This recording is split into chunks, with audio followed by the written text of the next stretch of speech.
33 देखो क्या बोल रहा है, the difference between the selling price of some article if sold for ₹12 per article instead of ₹9 पर आर्टिकल इज 150 रुपीज़। देखो हिंदी में समझ से, 9 रुपये प्रति वस्तु की बजाय 12 रुपये प्रति वस्तु बेचने पर क्या हो रहा है, 12 रुपये प्रति वस्तु बेचने पर दर से बेचा।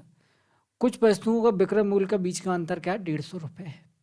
ठीक है, बिल्कुल ठीक है, कोई दिक्कत वाली बात नहीं। ये लाइन समझ में आई, समझाता हूँ क्या बोल रहा है कि किसी वस्तु का प्राइस कितना है, 9 रुपये है। अब इसको 9 रुपये की बजाय कितने में बेचा जा रहा है, 12 रुपये में। ठीक है, तो जो टोटल सेलिंग प्राइस, मतलब जैसे 9 रुपये के हिसाब से मान लो अपन ने कितनी वस्तु बेची, आप बोलो सर 10 वस्तु मान लो, आपने 10 वस्तु बेची। ठीक है, टोटल कितने की हो गई, 90 रुपये की। अब 12 रुपये के हिसाब से अगर 10 वस्तुएं बेचोगे तो कितने की हो गई, 120 रुपये की। तो ये टोटल प्राइस में डिफरेंस कितने का आ रहा है, 30 रुपये का फ़ायदा हो गया। ठीक है, तो यही ये बोल रहा है कि 150 रुपये का फ़ायदा हो रहा है टोटल प्राइस में। टोटल प्राइस में अगर 150 रुपये का फ़ायदा हो रहा है, एक की प्राइस में कितने का फ़ायदा हो रहा है, आप बोलो सर एक में 3 रुपये का फ़ायदा हो रहा है। अगर एक में 3 का हो रहा है, टोटल 150 का हो रहा है, मतलब एक कितनी वस्तुएं, आप बोलो सर टोटल 50 वस्तुएं आ रही। टोटल कितनी वस्तुएं आ गई, 50 वस्तुएं।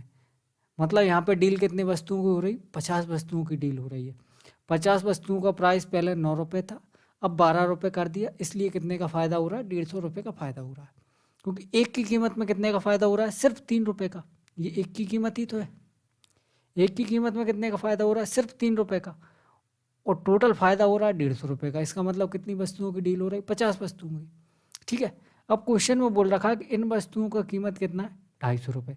The cost price of this article is 250 rupees. मतलब 50 वस्तुओं की कीमत कितनी है, 250 रुपये।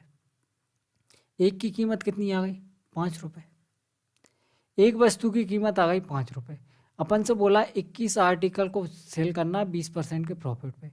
यदि लाभ 20% का अर्जित करना है तो 21 वस्तुओं का विक्रय मूल्य बताओ। विक्रय मूल्य बताना, 20% का मतलब 1/5, मतलब 5 रुपये की चीज़ कितने में बेचना है, 6 रुपये में। और 5 रुपये प्राइस भी है, मतलब 6 रुपये में बेचना है। एक वस्तु की कीमत कितनी है, 6 रुपये। तो 21 वस्तुओं की कीमत क्या हो जाएगी, 21 × 6, 126। ठीक है,